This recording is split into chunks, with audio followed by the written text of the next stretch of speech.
यादव ने की press conference. CM आवास के घेराव की दी चेतावनी, कहा सीएम नीतीश पर केस करे जनता।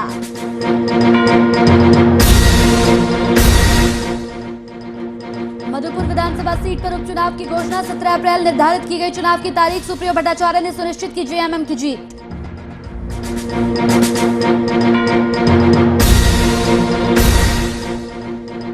भागलपुर में सेवानिवृत्त चौकीदार ने दिया 1 दिवसीय धरना, मांगों को लेकर विधानसभा का घेराव करेंगे चौकीदार। मांगे नहीं हुई पूरी तो होगा उग्र आंदोलन।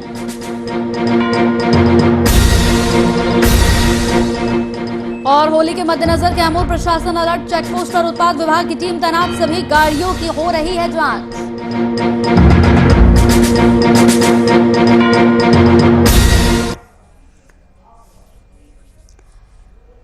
नमस्कार, वीआईपी न्यूज में आपका स्वागत है। आपके साथ हाजिर हूं मैं कंचन। तो बिहार विधानसभा बजट सत्र को 17 दिन बीत चुके हैं, लेकिन अभी तक जो तस्वीर सामने आई है वो एक ही है, पक्ष और विपक्ष के बीच सियासी घमासान की।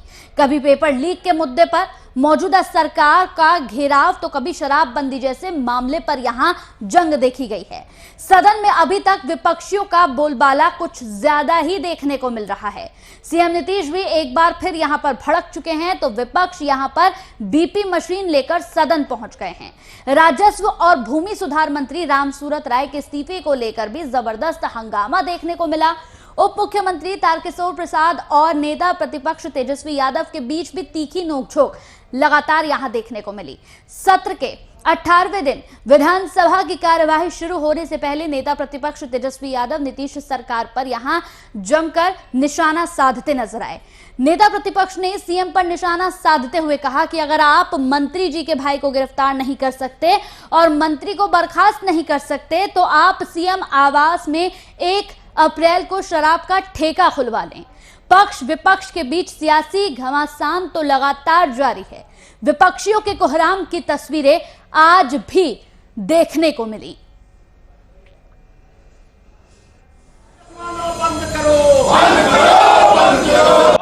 जरूरत पड़ने पर घेराव लोकतंत्र में होता ही है, और पहुंचेंगे कि नहीं इसका मतलब है कि वो लोग पहले से चाहते हैं कि जनता की आवाज को मुख्यमंत्री तक नहीं पहुंचाया जाए।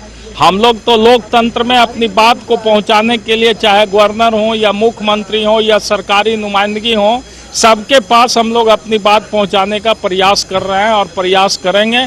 अब वो जाने देंगे नहीं जाने देंगे उसको हम उस समय सामना करेंगे। प्रशासन के हर जोर जुल्म के खिलाफ हम लोग संघर्ष का नारा दे रहे हैं। जो दिन रात मेहनत करके तमाम स्वास्थ्य संस्थानों में काम करती है, बिहार की स्वास्थ्य व्यवस्था चौपट हो गया है। सरकार का कहीं भी डॉक्टर नहीं है, नर्स नहीं है, मरीज जा रहे हैं, परेशान हो रहे हैं।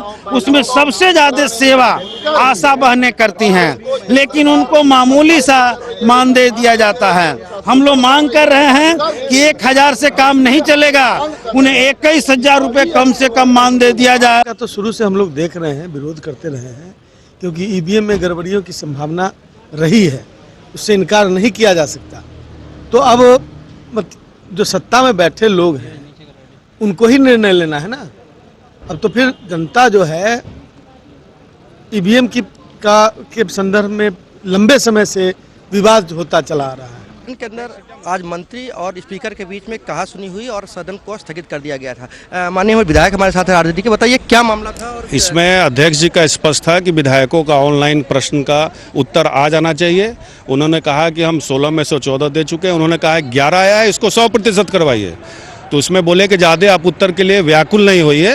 तो उन्होंने कहा ये शब्द को वापस लीजिए आप। फिर दोबारा उन्होंने कहा कि नहीं व्याकुल मत होइए, इस तरह सदन नहीं चलता, इस तरह अध्यक्ष नहीं चला सकते हैं। तो इसी के चलते अध्यक्ष जी एकदम लोगों का आरोप था कि हमेशा सरकार डिक्टेट करती है शासन को, तो क्या आज ये साबित हुआ? नहीं, बिल्कुल। देखिए स्पीकर साहब, अध्यक्ष के मामले में हम उनका सपोर्ट करते हैं इस मामले में, क्योंकि जब से अध्यक्ष बने हैं तब से वो पार्टी से हट के वो निर्णय लेते हैं। और ये तो जरूर है कि इस बार पहली बार हुआ है कि इतने सदन में के प्रश्न के उत्तर ये इस सदन में पहली बार इतना मिल रहा है। पिछले बार भी 5 साल रहे हैं, कभी उत्तर नहीं मिल रहा था, इस बार उत्तर मिल रहा है। तो ये तारीफ के लायक हैं अध्यक्ष जी। तो देखिए जो इस तरह का माहौल है अभी सदन के अंदर, जब एक सरकार ने ही यानी मंत्री ने, पंचायती राज मंत्री सम्राट चौधरी ने कहीं ना कहीं स्पीकर के कार्यशैली पर सवाल उठाए हैं, जिसका राजद आज स्पीकर के समर्थन में आ गई है। जो आज सदन के अंदर हुआ वो सामान्य तौर पे नहीं होता है, क्योंकि विधानसभा के अंदर जब स्पीकर कोई रूलिंग देते हैं, स्पीकर कोई ऑर्डर देते हैं, तो उस पर काम किया जाता है। लेकिन आज एक प्रश्न के जवाब में सम्राट चौधरी पंचायती राज विभाग के मंत्री थे और वो जवाब दे रहे थे। जब वो जवाब दे रहे थे तो स्पीकर उनको टोका और कहा इसकी जवाब आप बाद में दे दीजिएगा। तो कहीं ना कहीं पंचायती राज मंत्री ने आसन की गरिमा का सम्मान नहीं किया और उन्होंने कहा कि ये तरीका सही नहीं है। यानी दोनों के बीच में कहा सुनी हुई और मामला जाकर ऐसा हुआ कि स्पीकर नाराज हो गए और उन्होंने सदन की कार्रवाई स्थगित कर दी। ये भी नहीं बताया कि कार्यवाही कब तक के लिए स्थगित की गई है। देखिए आज जैसे ही सदन का शुरुआत होने वाली थी, उसी वक्त राजद के कार्यकर्ताओं ने, राजद के विधायकों ने, तमाम विधायकों ने सदन के अंदर, सदन के बाहर लॉ एंड ऑर्डर के मुद्दे पर और राम स्वरूप राय के मुद्दे पर हंगामा किया। माले के कार्यकर्ताओं ने, माले के विधायकों ने आशा के जो आशा कार्यकर्ता हैं उनके हितों को लेकर चर्चा की। लेकिन जब सदन के अंदर गए और पंचायती राज मंत्री ने के और स्पीकर के बीच में जब कहा सुनी हुई, टोका टुकी हुई, तो ये काफ़ी अनपार्लियामेंट्री है और आमतौर पर ऐसा होता नहीं है। और सबसे बड़ी बात है कि मामला और महत्वपूर्ण हो जाता है जब एक मंत्री ने, एक सत्ता पक्ष के मंत्री ने स्पीकर, जो कि उन्हीं के दल से हैं, स्पीकर की कार्यशैली पर उंगली उठाई, स्पीकर को रोका और स्पीकर ने जब उनको टोकने की कोशिश की तो तमाम चीज़ों को कहीं ना कहीं एक तरह से सदन की गरिमा या कहा जाए आसन की गरिमा को ठेस पहुंचाया है। अब देखना है कि इसके बाद क्या होता है। लेकिन स्पीकर जिस तरह से गए हैं, लगता है कि कोई तमाम लोगों के, सरकार के बीच में उनकी एक बैठक जरूर होगी और इसके बाद ही कुछ होगा। पटना के विधान परिसर से कैमरा पर्सन सप्तऋषि के साथ मैं सदन में जोरदार हंगामा देखने को मिला। इस मुद्दे पर ज्यादा बातचीत करने के लिए सीधे पटना से हमारे वरिष्ठ संवाददाता यहां पर शशांक दुबे जुड़ गए हैं। उनसे सीधे बातचीत करेंगे और जानेंगे कि आज 18 दिन बीत चुके हैं, लेकिन ऐसे में लगातार सिर्फ और सिर्फ सत्र के अंदर, यहां विधानसभा के अंदर हंगामा ही देखने को मिल रहा है। शशांक, आपसे मेरा सवाल यही है, लगातार 17 दिन बीत चुके हैं, आज 18वां दिन है और आज सुबह से विधानसभा के अंदर क्या कुछ रहा, किस तरीके का माहौल रहा, जानकारी दीजिए।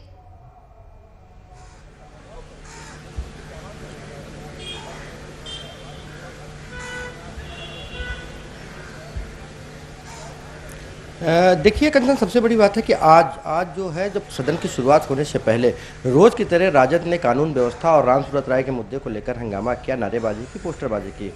उसके बाद कहीं ना कहीं माले के विधायकों ने भी आशा कार्यकर्ताओं को लेकर हो हंगामा किया और नारेबाजी, पोस्टरबाजी की। लेकिन कंचन, आज की सबसे बड़ी खबर है और सबसे बड़ी बात है कि आज जो सदन के अंदर क्या हुआ।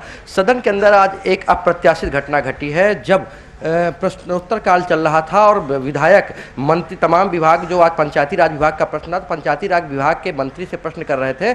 उसी बीच एक अप्रत्याशित वाकया घटा जब मंत्री और स्पीकर, यानी पंचायती राज मंत्री सम्राट चौधरी और स्पीकर जो सदन के हैं विजय कुमार सिन्हा के बीच में एक तरह से कहा सुनी हो गई। और कहा सुनी इस तरह हो गई कि स्पीकर ने नाराज होकर सदन की कार्यवाही को 12 बजे तक मुअत्तल कर दिया, यानी 12 बजे तक स्थगित कर दिया। और फिर जब 12 बजे सदन बैठा तो उसको 2 बजे तक के लिए स्थगित कर दिया गया है। यानी इस वक्त जो स्थिति है, सदन स्थगित है और वो सदन किसी विपक्ष के हंगामे को जैसे स्थगित नहीं है, बल्कि एक विभाग के मंत्री, पंचायती राज मंत्री सम्राट चौधरी के जो एक कहा जाए कि आसन पर उन्होंने उंगली उठाकर कहा है और कहीं ना कहीं उन्होंने एक आपत्तिजनक बात कही थी, जिसको स्पीकर ने वापस लेने की बात कही थी, लेकिन मंत्री ने वापस नहीं लिया और उसी बात को रिपीट कर दिया। यानी कहीं ना कहीं मामला बहुत गंभीर है और स्पीकर ने इसको देखते हुए सदन की कार्यवाही स्थगित कर दी है। देखिए वाकया ये हुआ कि पंचायती राज के विभाग का प्रश्नोत्तर काल चल रहा था, पंचायती राज विभाग के मंत्री खड़े हुए जवाब देने के लिए, लेकिन जब देखा गया कि जो प्रश्नोत्तर काल होता है, जो प्रश्न होते हैं विधायकों की तरफ से, उनके मुद्रित यानी लिखा हुआ जवाब कंप्यूटराइज जो है, ऑनलाइन जो उसका रिप्लाई होता है, वो सदन के स्पीकर को भेजा जाता है। 9 बजे तक विभाग भेजता है और उसके बाद स्पीकर संबंधित जो विधायक है उनको सर्कुलेट कर देते हैं। लेकिन आज स्पीकर का कहना था कि उनका सारे जवाब, 11 प्रश्नों के जवाब नहीं आए हैं, लेकिन मंत्री का कहना था कि जवाब पहुंच चुके थे। इसी बीच को लेकर कंफ्यूजन हुआ। तब स्पीकर ने कोई रूलिंग दी जिस पर सम्राट चौधरी ने कहा कि इस तरह सदन नहीं चलता है, आप व्याकुल ना हो, एक शब्द उन्होंने इस्तेमाल किया, आप व्याकुल ना हो। इस बात पर स्पीकर ने आपत्ति जताई और जब स्पीकर ने आपत्ति जताई तो उस समय दोनों के बीच में कहा सुनी हुई और मंत्री ने उस बात को फिर रिपीट कर दिया। यानी कहा जाए कि आज का सदन हंगामेदार नहीं रहा है। आज का सदन कहीं ना कहीं अनुशासनहीनता और जो पार्टी का जो डिकोरम होता है, जो प्रोटोकॉल्स होते हैं, उनका जो वायलेशन हुआ उसको लेकर स्थगित हुआ है और इस वक्त सदन स्थगित हो चुका चुका है 2 बजे दिन तक के लिए। कंचन,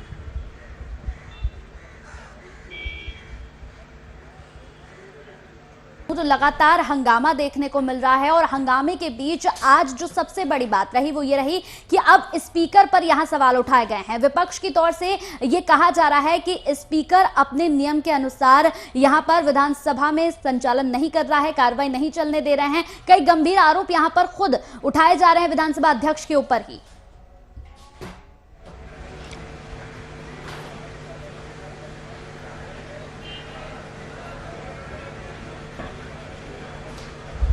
देखिए, मामला कुछ उल्टा है कंचन। इस बार आज का जो वाकया हुआ है इस बात को लेकर हुआ है कि स्पीकर, अभी हमारी विपक्ष के विधायक से बात भी हुई थी, हमने उस बात को आपको सुनवाया भी है। तो विपक्ष का कहना है कि स्पीकर के अच्छे व्यवहार से नहीं, इस बार स्पीकर विपक्ष को ज़्यादा तवज्जो दे रहे हैं, विपक्ष को कहीं ना कहीं उनका मौका दे रहे हैं। और विपक्ष का जो कहा जाए कि जो एक तरह से जो स्पीकर होते हैं वो कहीं ना कहीं दोनों पक्षों को बराबर मौका दे रहे हैं। और यही वजह है कि स्पीकर पर सत्ता पक्ष उखड़ गई है। यानी कहीं ना कहीं पहले विपक्ष कहा करता था कि स्पीकर को गाइड करने की कोशिश कर रहा है ट्रेजरी बेंच।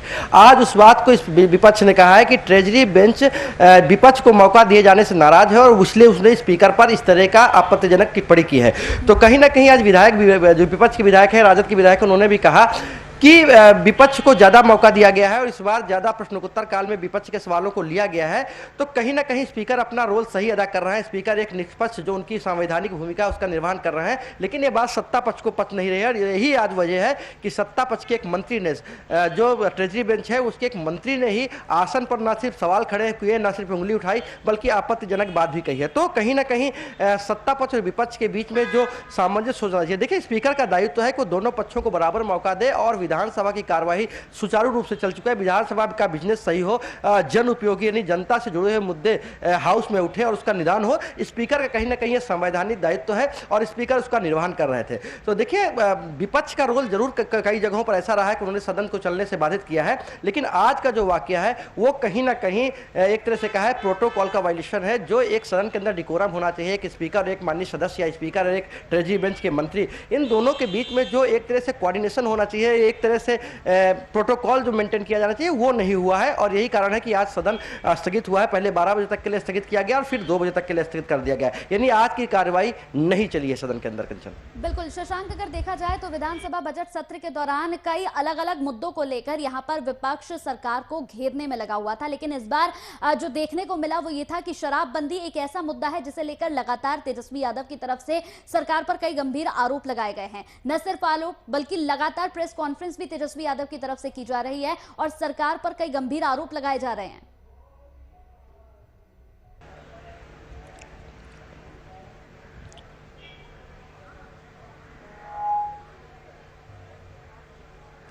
देखिए कंचन, शराबबंदी का मुद्दा चुनाव के समय से उठ रहा है और विपक्ष ने इसको बहुत धारदार हथियार बनाया और विपक्ष के हाथ एक ऐसा कहा जाए कि मुद्दा लगा है जो कहीं ना कहीं सही भी है विपक्ष, क्योंकि बिहार में पूर्ण शराबबंदी लागू है और बिहार में पूर्ण रूप से शराब मिल रही है। यानी कहीं भी आप शराब चाहते हैं तो होम डिलीवरी है और विपक्ष ये बात कह रहा है और ये पब्लिक डोमेन में ये सच्चाई है।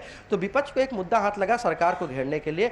विपक्ष हर मुद्दे पर, हर मौके पर, हर जो भी मौका आता है, चाहे वो सदन के बाहर हो, चाहे सदन के अंदर हो, सड़क पर हो, सदन में हो, किसी पब्लिक मीटिंग में हो, विपक्ष इस मुद्दे को जरूर उठा रहा है। और जब विधानसभा का सत्र चल रहा है, 1 महीने से ज्यादा लंबा सत्र है, ऐसे में विपक्ष के पास एक मौका है कि वो रोज इस मुद्दे को कहीं ना कहीं उठाता है, सरकार को घेरता है। सरकार की ये बहुत ही कमजोर नस है जिसको विपक्ष दबा रहा है। देखिए, शराबबंदी का मुद्दा एक बहुत संवेदनशील मुद्दा भी है। सरकार जहां कह रही है कि वो तमाम प्रयास कर रहे हैं कि ये पूरी तरह से लागू हो, लेकिन सरकार ने एक कानून बनाया जिसको लागू कराना है सरकार को, सरकार करा भी रही है। लेकिन कहीं ना कहीं तेजस्वी यादव शराब के मुद्दे को लेकर आए दिन कोई ना कोई प्रेस कॉन्फ्रेंस करते हैं, कोई ना कोई उद्भेदन करते हैं। अभी का जो मामला चल रहा है वो जो मंत्री, राजस्व मंत्री है राम सूरत राय का, कल देखिए सदन में भी काफी हंगामा हुआ जब राम सूरत राय ने जवाब दिया तेजस्वी यादव का। उन्होंने कहा कि वो शराब के इस मामले में, जो कारोबार के मामले में कहीं संलिप्त नहीं है और पूरा रिकॉर्ड, उनका ट्रैक रिकॉर्ड बहुत अच्छा है। उन्होंने उस समय कुछ अनपार्लियामेंट जो सदन के अंदर नहीं कहा जाइए कि उन्होंने कहा कि आपका खानदान और हमारा खानदान कैसा है दुनिया जानती है। यानी उन्होंने अपने चरित्र हनन पर एक दूसरे का चरित्र हनन करने की कोशिश की है। तो आरोप प्रत्यारोप भी यहाँ पे चल रहे हैं। मामला व्यक्तिगत होते जा रहा है। देखिए, शराबबंदी का मुद्दा और शराबबंदी लागू कराए जाने का मुद्दा या बिहार में शराब मिलने का मुद्दा, ये तमाम चीज़ों का एक व्यापक बहस की जरूरत है। लेकिन ये बहस जब होती है तो सिमट कर व्यक्तिगत चीज़ों में आ जाती है। और उसी बात को लेकर आज तेजस्वी यादव ने फिर से प्रेस कॉन्फ्रेंस की और उन्होंने कहा कि कहीं ना कहीं सदन के अंदर जो उन्होंने कहा था उस पर स्टैंड है, उनके सबूत उनके पास है। बिल्कुल, इस पूरी खबर पर ज्यादा बातचीत करने के लिए हमारे साथ एग्जीक्यूटिव एडिटर प्रशांत झा भी जुड़ गए हैं फोन लाइन पर। प्रशांत झा, लगातार अगर देखा जाए जिस तरीके से यहाँ पर 17 दिन बीत चुके हैं, आज 18 दिन हो चुके हैं, लेकिन आज भी सुबह से ही सिर्फ और सिर्फ विधानसभा के अंदर हंगामा देखने को मिला। कई ऐसे मुद्दे हैं जिस पर अभी चर्चा होना बाकी है, लेकिन इसके बावजूद भी आरोप प्रत्यारोप की राजनीति लगातार देखने को मिल रही है और कई अहम मुद्दों से यहाँ पर भटकती हुई नजर आ रही है पक्ष और विपक्ष दोनों ही। देखिए, आज भी विधानसभा में सबसे बड़ी बात थी कि आज दोपहर बाद बजट के अनुपूरक पर आज चर्चा होनी थी। सुबह में ही जो फर्स्ट आवर है जिसमें 11 बजे से प्रश्नकाल चलता है, उसके बाद 0 आवर है, उसके बाद फिर भोजन अवकाश के बाद फिर से बजट पर चर्चा होनी थी। लेकिन आज जो घटनाएं हुई हैं विधानसभा में वो इतिहास में पहली बार है। ये आपको जान के आपको हैरत होगी कि विधानसभा अध्यक्ष जो आसन होता है वो आसन संवैधानिक पीठ है, वो उसके ऊपर ना कोई उंगली उठा सकता है, ना ही उस पर कोई सवाल दागे जा सकते हैं, क्योंकि वहां जो उनका नियमन होता है वो सर्वमान्य माना जाता है। लेकिन आज जो कुछ भी हुआ वो आज विपक्ष के तेवर की वजह से नहीं हुआ। आज जो विधानसभा स्थगित की गई है उसके पीछे सत्ता पक्ष के मंत्री ही हैं, और खास करके एक ही दल के दोनों हैं। विधानसभा जो स्पीकर हैं वो भी, और जो मंत्री पंचायती राज हैं सम्राट चौधरी, दोनों बीजेपी के विधायक हैं और बीजेपी से जुड़े हुए हैं। और ऐसे में जब आज विधानसभा अध्यक्ष को उन्होंने व्याकुल कह दिया तो ये शब्द कहीं से भी विधानसभा अध्यक्ष को कहने लायक शब्द इस्तेमाल में नहीं आता है या असंसदीय माना जाता है। इसको लेकर के जब विधानसभा अध्यक्ष ने सम्राट चौधरी पर यह कहा कि आप इन शब्दों को वापस लीजिए, तो दोबारा उन्होंने इस शब्द का प्रयोग किया और बकायदा उंगली तक दिखा दी, जिसकी वजह से आज विधानसभा की कार्रवाई बंद कर दी गई दोपहर तक की। लेकिन सबसे बड़ी बात है कि लगातार आज 17वां दिन, आज जितनी चीजें आनी थी वो जनता से जुड़े हुए मुद्दों पर आज बहस होना था। आज बजट का तमाम विभागों के लिए जो उपबंध किए जाने हैं उन तमाम मुद्दों पर आज चर्चा होनी है। आज कई और इम्पोर्टेंट जो प्रश्नकाल में जो सवाल आए थे उन पर आज उत्तर देना था सरकार को, लेकिन जब पंचायती राज विभाग की ओर से सारे उत्तर लोड नहीं किए गए थे, इसी को लेकर के ये पूरा विवाद हो गया। और इस विवाद की वजह से आज भी विधानसभा जो है वह हंगामे की भेंट चढ़ गई है। और ये जान के आपको हैरत होगी, हैरानी होगी कि पिछले 17 दिनों में बिहार विधानसभा ने ऐसा कोई भी चर्चा नहीं की है जो आम जनता से जुड़ा हुआ हो, जिस पर आम जनता की समस्याओं का निराकरण ढूंढा गया हो या फिर उनके लिए कोई नए सुझाव दिए गए हों। बिल्कुल प्रशांत जी, विपक्ष का आरोप है कि शराबबंदी की वजह से राज्य को राजस्व नुकसान लगातार देखने को मिल रहा है, राजस्व का नुकसान लगातार हो रहा है और शराबबंदी कानून पर एक बार फिर से समीक्षा होनी चाहिए, ये लगातार विपक्ष का आरोप है। देखिए, विपक्ष का आरोप बिल्कुल अपनी जगह सही है, क्योंकि जिस तरह से पूरे बिहार में लगातार शराब पकड़ी जा रही है, शराब की बरामदगी हो रही है, शराब के कारण घटनाएं हो रही हैं, जहरीली शराब के कारण लोगों की मौतें हुई हैं बिहार में। ऐसे में ये कहना उचित है कि बिहार में कानून जो है वो शराबबंदी तो है, लेकिन शराबबंदी पूरी तरह से लागू करने में सरकार और जो लोग हैं, जो सरकार के लोग हैं, वो विफल रहे। अब सवाल उठता है कि क्या सरकार को फिर से इस पर निर्णय करना चाहिए।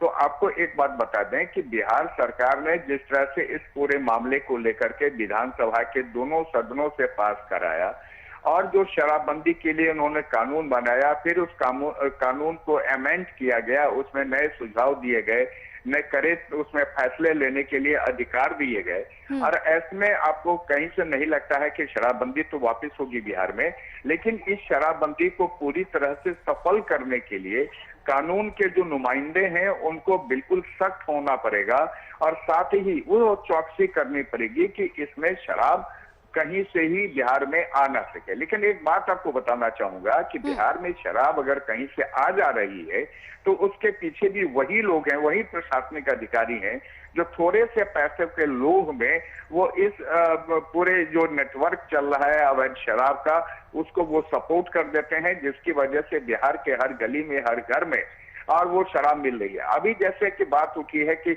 सरकार ने यह फैसला लिया है कि जहां भी शराब पकड़ा जाएगा वहां पर थाना खोल दिया जाएगा। अब विपक्ष का मुद्दा यह है कि जिस तरह से रामसूरत राय के ऊपर आरोप आए हैं, उस आरोप के बाद जिस जमीन की बात हो रही है कि जहां से शराब बरामदगी हुई, वो जमीन कहा जा रहा है कि रामसूरत राय जी का है, तो उस पर भी सरकार थाना खोले।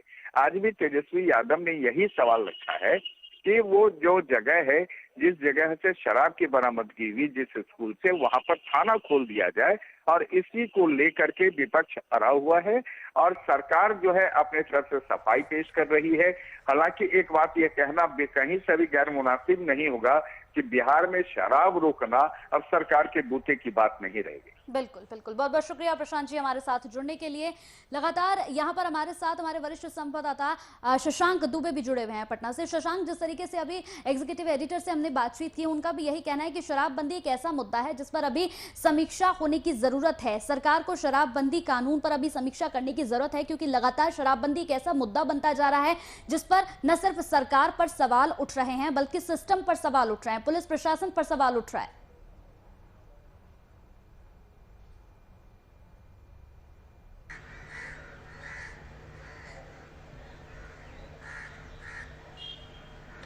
देखिए, बिल्कुल प्रशांत झा जी ने बिल्कुल सही बात कही है कि देखिए शराबबंदी एक ऐसा मुद्दा है जो काफ़ी ज़्यादा संवेदनशील है। विपक्ष का भी ये आरोप रहा है कि जब शराबबंदी का कानून बना है उसमें जो कहीं ना कहीं जो शराब अंतिम पायदान पे जब शराब पहुंच रही है और लोग उसको कंज्यूम कर रहे हैं, गरीब लोग कंज्यूम कर रहे हैं या बड़े अमीर लोग कर रहे हैं, ऐसे में शराब पीने वालों को, सामान्य लोगों को तो पुलिस पकड़ रही है, लेकिन शराब की जो सप्लाई चेन है या शराब पहुँचने की जो सोर्स है या उसके जो कहीं ना कहीं लाइनर हैं, उन लोगों को पुलिस क्यों नहीं डिटेक्ट कर पा रही है और क्यों उस पूरे चेन सिस्टम को, यानी पूरी सप्लाई चेन को क्यों नहीं तोड़ पा रही है। एक बार बिहार में सप्लाई चेन टूट जाएगी, क्योंकि बिहार में शराब की मैन्युफैक्चरिंग बड़े पैमाने पर नहीं हो रही है, खास करके अंग्रेजी शराब की।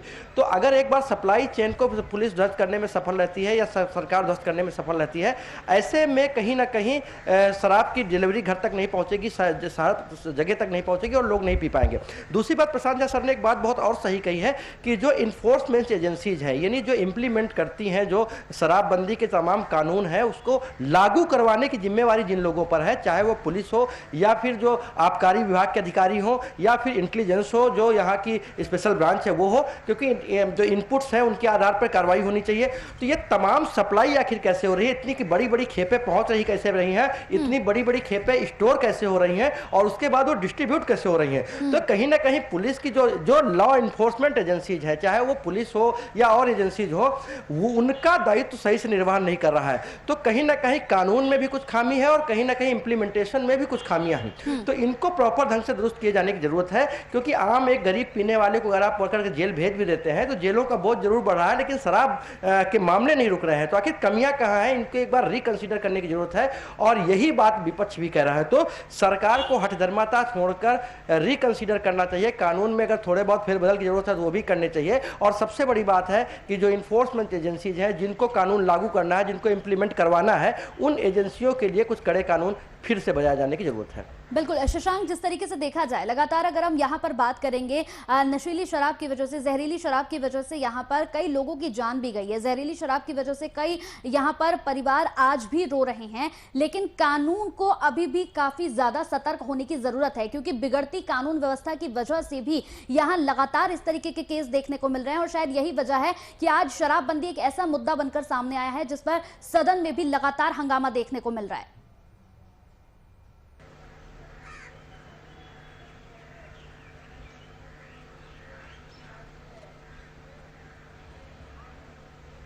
बिल्कुल सही बात है, क्योंकि देखिए जहरीली शराब का मुद्दा हो, जब शराब की कालाबाजारी होगी तो शराब की जो मैन्युफैक्चरिंग है वो भी डुप्लीकेसी भी होगी। शराब बनाने वाले लोग बहुत जो लोकल लेवल पर कंट्री साइड में शराब बना रहे हैं, ग्रामीण इलाकों में शराब बना रहे हैं, उनको बहुत ज़्यादा शराब की जो रेशियो होता है चीज़ों को वो पता नहीं होता है, इसलिए जब रेशियो गड़बड़ होती है तो टॉक्सिक हो जाती है, जहरीली हो जाती है। कुछ जगहों पर केमिकल का यूज़ करके भी शराब बनाया जा रहा है जो रसायन ज़्यादा होने पर घातक हो जाते हैं, और यही वजह है कि कई बार जहरीली शराब वाला मुद्दा आता है। देखिए जहरीली शराब का मुद्दा तभी है जब बिहार में अवैध शराब हो रहा है, जब अवैध कारोबार होता है तो उसकी डुप्लीकेसी होती है। लेकिन महत्वपूर्ण विषय यह है कि शराबबंदी के बावजूद जो शराब है उसका कारोबार कैसे हो रहा है। तो कहीं ना कहीं वही बात हुई कि लॉ एंड ऑर्डर को इन्फोर्स करना होगा। और दूसरी बात है कि जो एक और महत्वपूर्ण बात है कि शराबबंदी होने के बावजूद जो शराब बिक रहा है, इससे पैरेलल इकोनॉमी यानी बहुत बड़ी इकोनॉमी जो है, पैरेलल इकोनॉमी बिहार में चल रही है, और वो किनके हाथों में है? वो अपराधियों के हाथों में है, एंटी सोशल एलिमेंट्स के हाथों में है, माफियाओं के हाथों में है, और माफिया सारे पॉलिटिकली मतलब राजनीतिक संरक्षण उनको प्राप्त है। तो कहीं ना कहीं ये पूरा एक नेक्सस है, और इतनी बड़ी अर्थव्यवस्था जो पैरेलल तैयार हो गई है बिहार में, क्योंकि शराब का बहुत बड़ा कारोबार है, तो ऐसे में जो पैरेलल इकोनॉमी तैयार हुई है ये अपराधियों के हाथ में लगी है और अपराधी मजबूत हुए हैं। तो कहीं ना कहीं अपराधी, भूमाफिया और तमाम लोग इस शराब के कारोबार से बहुत माला माल हुए हैं और मजबूत हो गए हैं, और यही कारण है कि पैसे के दम पर वो अपना खेल जारी रखे हुए हैं। तो ये बड़े जो नेक्सस है इनको भी तोड़ना होगा, प्रॉपर्टी इनकी अटैच करनी होगी, तमाम लोगों को चिन्हित करना होगा कि कौन लोग शराब के कारोबार से अचानक मिलेनियर बन गए हैं, करोड़पति बन गए हैं, और उनको तमाम लोगों को चिन्हित करके उन पर भी जो इकोनॉमिक ऑफेंस यूनिट है बिहार की, आर्थिक अपराध इकाई है, उसको भी शिकंजा कसना चाहिए कि आखिर आपके पास इतनी दौलत कहाँ से आई। तो ये जब तमाम चीज़ें एक साथ होंगी तब कहीं ना कहीं इस शराबबंदी को एक तरह से कहा जाए कि प्रॉपर्ली इंप्लीमेंट किया जा सकेगा। बिल्कुल, बहुत बहुत शुक्रिया हमारे साथ शशांक इस पूरी खबर के साथ जुड़ने के लिए। तो विपक्ष की तर्कस में उम्मीदों का बजट किस तरीके से निकलकर सामने आता है, ये देखने वाली बात होगी। लगातार हम अगर बात करें तो 17 दिन बीत चुके हैं, आज 18वां दिन, और ऐसे में आज भी सुबह से ही सदन के अंदर सिर्फ हंगामा देखने को मिला। आम लोगों के कई ऐसे मुद्दे हैं जिन पर अभी बहस होना, जिन पर अभी चर्चा होना बाकी है, लेकिन सिर्फ और सिर्फ यहां पर हंगामा ही देखने को मिल रहा है। इसी के साथ VIP न्यूज में मेरे साथ इतना ही। नमस्कार।